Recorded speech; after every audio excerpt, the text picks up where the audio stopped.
Drama serial बेवजह की आने वाली किस्में आप देखेंगे कि जब वासिफ अपनी माँ से बिल आखिर कह ही देता है कि अम्मी आप कुछ दिन के लिए नसीर भाईजान के घर चले जाएं, क्योंकि मैं नहीं चाहता हूँ कि इस हालत में फरहत आपके काम करे और आप उसके काम करें। तो सुनते साथ ही बेबाजी कहती हैं कि क्या हो जाएगा वासिफ अगर मैं फरहत के काम कर दूंगी, ऐसे अच्छा थोड़ी लगता है कि जब उस पर वक्त आया तो मैं छोड़ दूँ, बाकी बहुओं की मर्तबा में तो मैंने उनका पूरा साथ दिया था। तो ये सुनते साथ ही वासिफ कहते हैं कि लेकिन मुझे ये बात बिल्कुल भी गवारा नहीं है कि मेरी माँ इस तरह मेरी बीवी की खिदमत करती रहे। ये सुनते साथ ही बेबाजी कहती हैं कि यानी कि तुम साफ क्यों नहीं कह देते हो कि तुम्हें भी अब मेरा बोझ उठाना मुश्किल लग रहा है। तो ये सुनते साथ ही वासिफ कहता है कि ये बात हरगिज नहीं है, चलें ठीक है फिर मैं एक मुलाजमा ही रख लेता हूँ, तंग होऊंगा मैं। दूसरी सीन में आप देखेंगे कि जब अस्मा नसीर से कहती है कि नसीर आप कहाँ जा रहे हैं इतने तैयार होकर, तो ये सुनते साथ ही नसीर कहता है कि कितनी दफ़ा कहा था कि मुझे जाते हुए ना टोका करो, और तुम होती कौन हो इस तरह मुझे रोकने वाली, मैं तो खुद तुमसे कह रहा था कि मुझे पैसे दो। तो ये सुनते साथ ही अस्मा कहती है कि खबरदार नसीर,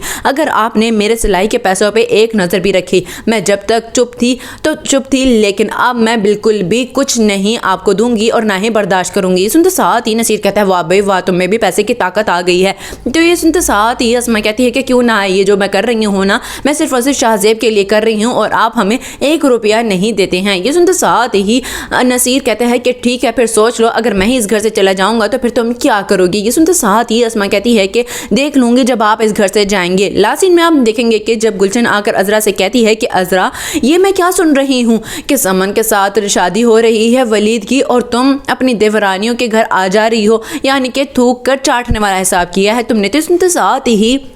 अजरा कहती है कि देखो गुलशन, ये हमारे घर का मामला है, अगर मैं तुम्हें इसमें बीच में पढ़ने को कहूँगी ना तो यहाँ पर और ही ज़्यादा मसले मसाइल खड़े होंगे, और जमाल ने तो मुझे सख्ती से मना किया है कि तुम्हें यहाँ ला आने दूँ। ये सुनते साथ ही गुलशन कहती है कि अरे वाह, तुमने तो दूध में से मक्खी की तरह मुझे निकाल फेंका है, लेकिन ऐसा हर किस नहीं होगा, मैं बता रही हूँ तुझे अजरा, मैं यहाँ पर रहूँगी।